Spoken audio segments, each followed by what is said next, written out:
지식산업센터는 잘 알아보고 하라고 얘기하고 싶어요. 잘 알아보고 하라고 하는 게 조금 어려워요, 지산이. 왜냐면 이걸 이렇게 얘기하고 싶은데 지산 투자 이꼴 상가 투자예요.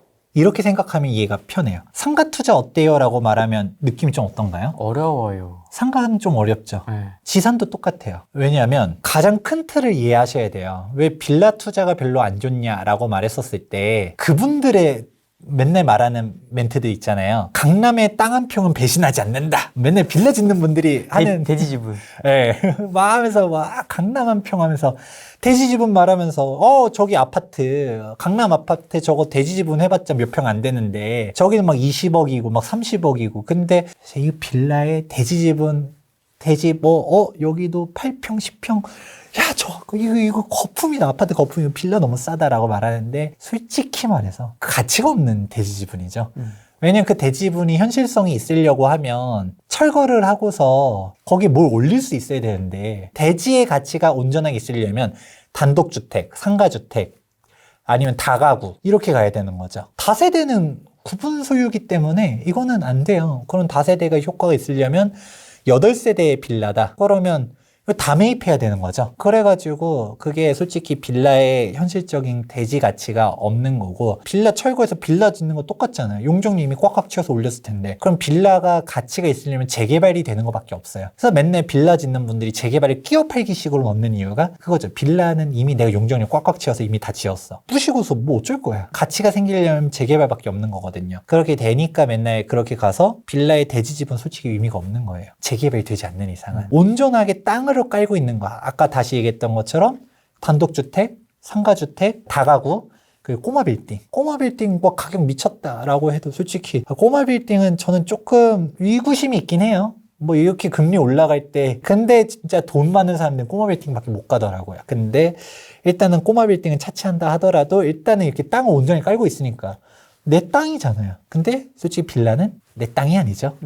같이 공유하고 있는 땅이죠. 명도를 8세대 다 하다가 한 세대가 알박기를 하고 있어. 알박기가 편하기도 뭐하죠. 나 안 나갈 거야. 10억을 줘. 그럼 이제 어려운 거죠. 그렇기 때문에 이제 빌라는 솔직히 그런 한계가 있다. 이런 개념을 알고 있어야 돼요. 그러면 재개발, 재건축이 어려운 거에 대해서는 그 솔직히 대지 지분의 가치가 없는 거예요. 그런 거에서 봤을 때 공유 지분으로서 있는 건 솔직히 다 어려워요. 그래서 상가가 어렵죠. 그래서 상가가 구분 소유로 들고 있잖아요.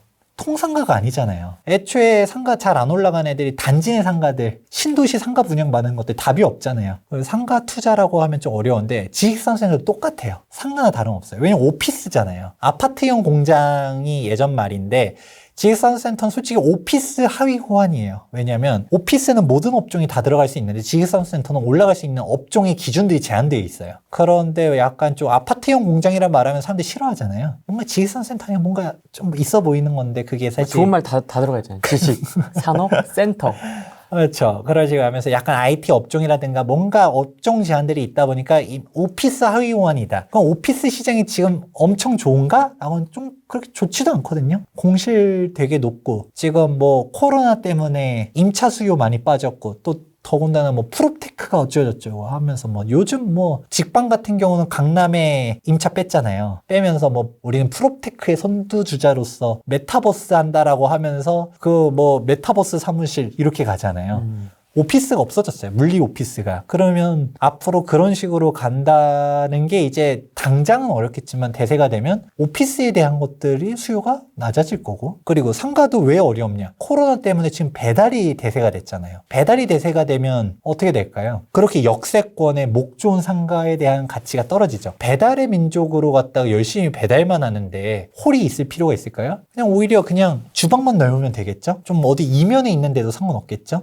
배달만 가면 되니까. 그렇게 되면서 이제 오프라인에 대한 비중이 줄어들면 줄어들어서 상가가 어려워지는 거고. 지산도 똑같다는 거예요. 지산도 그 오프라인에 대한 영향이 강할 곳인가를 생각해 봐야 되는데, 그런데 지산으로도 많이 올라간 데들이 있죠. 근데 올라간 곳들의 공통점을 찾아보면, 대표적으로 성수동, 문정동, 이런 곳들은 어떤가요? 그 자체가 오피스 수요가 넘쳐나는 데들. 그러면서 사람들이 막 계속 몰리는 곳들. 계속적으로 핫해지는 곳들, 이런 곳들이 뜨는 거죠. 그래서 제가 이제 지식산업센터 투자 이꼴 상가라고 말한 이유가 지금 상가도 뭐 성수동 같은 경우는 어때요? 상가 다 망하는 것 같아도 막 거기는 계속 임대료 올라오고 막 그러잖아요.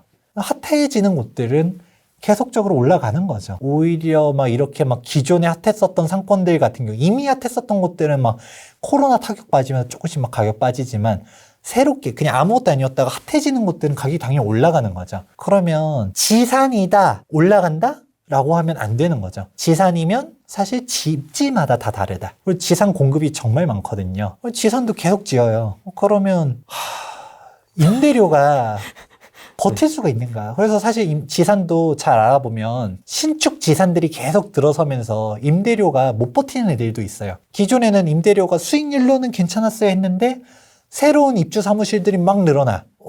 옆에가 신축인데 더 좋은데 입지도 좋은데 더 싸. 이게 가격이 비교가 되겠어요? 빠지겠죠. 애초에 오피스도 잘 안 짓잖아요. 오피스 지으라고 만들어 놓은 상업용지에다가 오피스텔만 짓잖아요. 오피스텔 짓고 생활형 숙박시설 짓고 과천 정부청사역 앞에 힐스테이트 과천? 거기 분양가를 막 무슨 20억도 넘게 분양했잖아요. 네. 미친 줄 알았다니까요.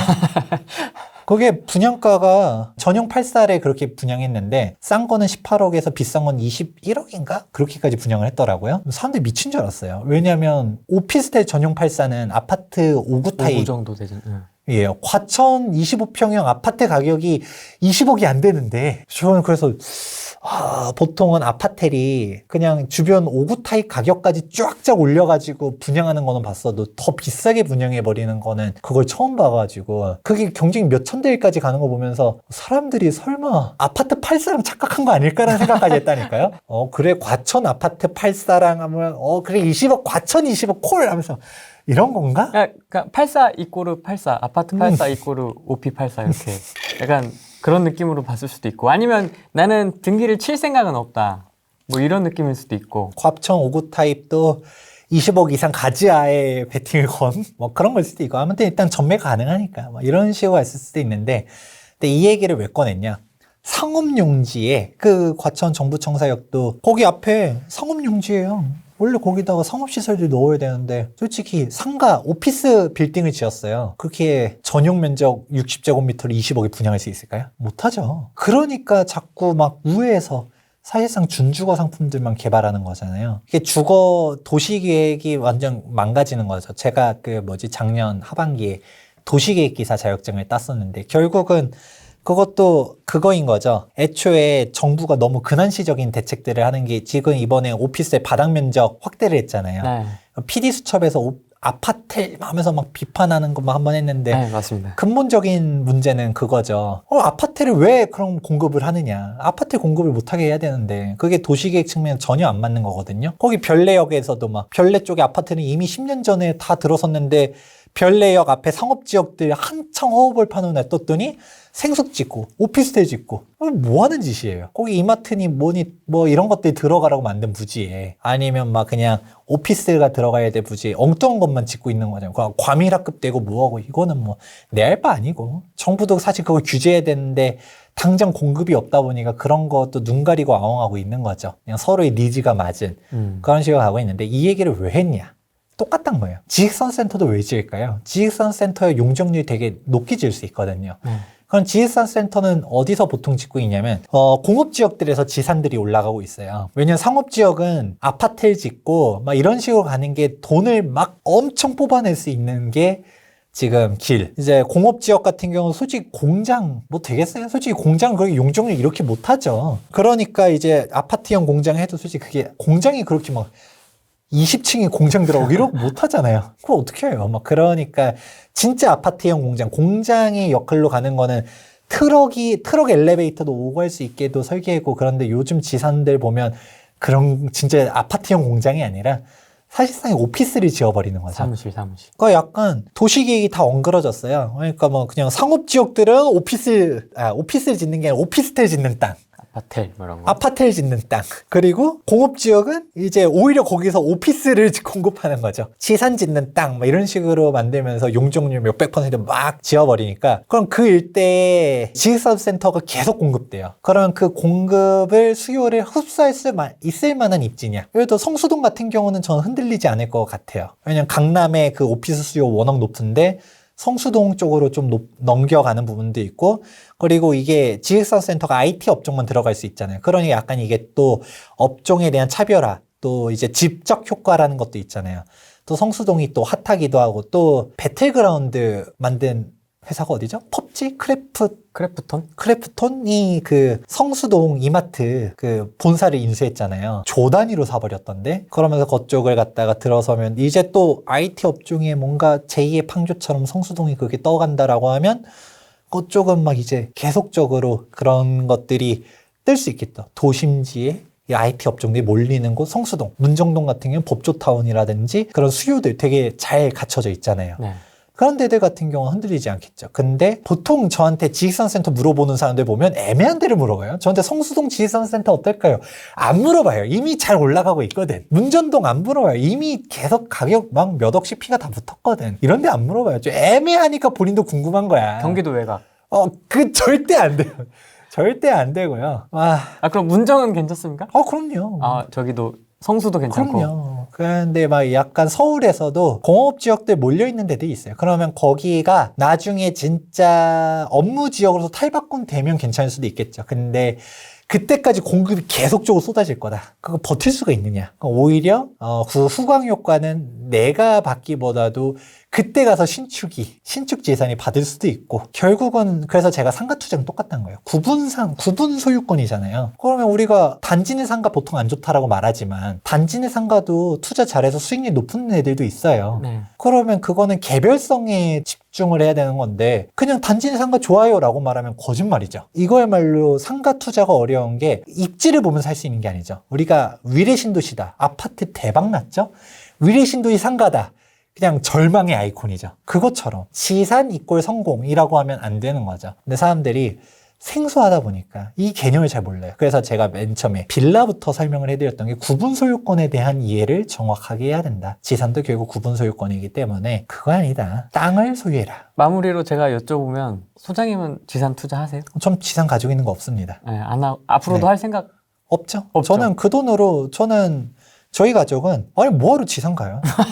그 돈으로 그리고 지산도 제가 말했었던 괜찮은 데도 있잖아요. 막 성수동이나 네. 몇 억씩 투자 금액 들어가거든요. 네. 그 돈이면 전 재개발을 하나 더 살 거예요. 이게 답변이 되지 않을까 싶은데. 저는 아파트 괜찮다고 봅니다. 아파트 전용 84 이상 아파트 25평 사이즈 되는 거거든요. 그러면 주변 아파트 25평 신축 아파트 가격 보면 보통은 더 싸요. 한 1, 2억 정도 싸게 분양해요. 그러면 눈에 보이잖아요. 한 개를 분양하는 거. 그냥 1억 안전자에 벌 수 있는데 어디 지역 같은 경우는 분양가 차이가 거의 없는 것 같아요 라고 해도 지금 아파트 25평형 그냥 살 수 있다라고 해도 못 사잖아요. 그 아파트 25평 청약 당첨은 될 수 있어 라고 하면 줄을 서서 막 받을 거 아니에요? 근데 아파텔이니까 받을 수 있는 거잖아요. 그리고 또 아파텔에 되게 웃긴 점이 전용 면적, 전체 세대수 100실 전후로 규제가 갈려요. 100실 미만, 즉 99실 이하 같은 경우는 전매 금지가 없어요. 그러면 막 경쟁률이 막 팍 터지고요. 600대 1, 700대 1, 1000대 1 막 터져나가고. 근데 100실이 넘어가는 애들은 전매가 안 되거든요. 그럼 다주택자들이 못 건들죠. 무주택자 입장에서는 아파텔 청약 이게 오히려 기회인 거죠. 저는 이걸 어렵게 생각할 게 아니라 아파트 25평형 신축 아파트 청약에 당첨될 수 있는 기회를 줘요. 대신 아파트처럼 분양가 상한제 때문에 막 로또 청약은 아니지만 시세랑 별반 차이는 없어도 신축 아파트 받을 수 있어 하면 받을 거예요, 안 받을 거예요? 받죠? 그런 식인 거예요. 그래서 아파트를 약간 좀 다르게 구분을 못 하는 거죠. 너 건설사 앞잡이 뭐 이런 게 아니라 맨날 그래요, 맨날. 옛날 이제 악플 달리는 거 보면 이제 김재경 소장의 부모님이 중개법인을 하고 있기 때문에 이해관계자다. 그게 또 그렇게 연결되는 거래가 돼요. 그런데 오히려 좀 항변하자면 중개사들은 집값이 떨어져도 솔직히 상관없어요. 거래만 되면 돼요. 그치. 근데 뭐 가두리 양식한다라고 하는데 그거 좀 되게 웃겨요. 예를 들어서 막 성동구에 있는 소유자들은 성동구 부동산 능력 없다. 저 마포구 봐라. 걔 얼만데 막 이러고 있고요. 제가 그래서 마포구 부동산 사장님한테 한번 전화해 본 적이 있거든요. 네. 어때요? 하니까 똑같다고. 마포구 부동산 사장님들 능력 없다. 저기 성동구 봐라. 쟤 얼마다 막 서로 이러고 있대요. 그러니까 부동산 사장님들은 솔직히 죄가 없고요. 모르겠어요. 예전에 그런 거는 잘 모르겠고. 거래가 되는 게 중요한 사람들이에요. 그렇게 뭐 조금 이렇게 따지면 오히려 전문성이 없죠. 가격이 올라가든 떨어지든 거래만 하면 된다. 이런 사람들도 많으니까. 그런데 막 거기다가 또 저도 뭐 건설사의 이해관계가 없지는 또 않죠. 실제로 거기 활동하고 광고 있으니까. 촬영하면 또 뭐 저도 뭐 자이TV든 힐스테이트든 포스코든 대림이든 막 이렇게 돈 받은 게 없다라고 하면 거짓말이니까. 근데 제가 그 여기서 말하는 돈 받았다라는 것도 거기 채널에 출연해서 거기 입지 설명을 하든 아니면 거기에 따른 뭐 이제 이슈들을 설명하는 거지 제가 막 건설사가 제가 그 정도의 건물은 아니거든요. 김재근 소장님 올해 상납금입니다. 올해도 오늘 언론에 잘 말해주세요. 제가 이런 입지가 아닙니다. 그랬으면 좋겠다. 저 기다리고 있습니다. 이 영상을 보시고 계신 건설사 임원분들 열린 마음으로 기다리고 있으니 저한테 상납금을 주시면 상납금? 아니 협찬? 해주시면 그럼 이제 감사하겠습니다. 건설사의 앞잡이가 돼서 그러면 열심히 앵무새가 돼서 더더욱 더 자신 있게 상승을 주장할 수가 있습니다. 그러니까 이게 우스갯소리로 하는 얘기지. 농담 반 진담 반이에요. 협찬 언제나 환영합니다. 근데 저도 제가 책임 묻을 말은 안 해요. 제가 얘기했잖아요. 건설사가 저한테 뭐 1,000만 원까지, 건설사에선 1,000만 원까지 그 빌라 시행하시는 분들은 3,000만 원까지 전 제시 받았지만 제가 책임 묻을 애들은 안 나가요. 저는 굳이 그 돈 전 없어도 되거든요. 왜냐면 저희 집안은 저희가 투자해서 돈 번 돈 많았고 제가 지금 월소득이 나쁜 것도 아니고 저는 제 커리어를 계속 쌓아갈 거고 그리고 저는 앞으로가 더 길다라고 보고 있거든요. 제가 항상 말했을 때 저는 책임 묻질 말도 안 했고 틀린 말도 한 적 없고 애초에 후링이 님도 제가 몇 번씩 출연했는데도 계속 부를 때는 또 그런 신뢰감이 있으니까 부르는 거 아니겠습니까? 네. 그러니까 여러분들도 그러니까 뭐 비판은 할 수는 있는데 그러니까 비판은 오케이. 근데 비난은 뭐 인신공격 하신 분들이 있어요. 간혹 보면 관상은 과학이다. 내 관상이 뭔데? 그래서 하도 많이 들으니까 진짜 관상가 양반에 한번 좀 찾아가 봐야 되나? 그러니까 그만큼 인물이 좋다는 거지. 그렇죠. 네, 그만큼 좋다는 거지. 인물 좋다는 그러니까 거겠죠. 모든 걸 다 가진 남자기 때문에 그 얘기를 하는 거지. 롱런 하실 분이라서. 네. 그러니까 후랭이 TV도 잘 보셔야 되는 게 이 한 번만 나오고 끝나는 사람이 있고요.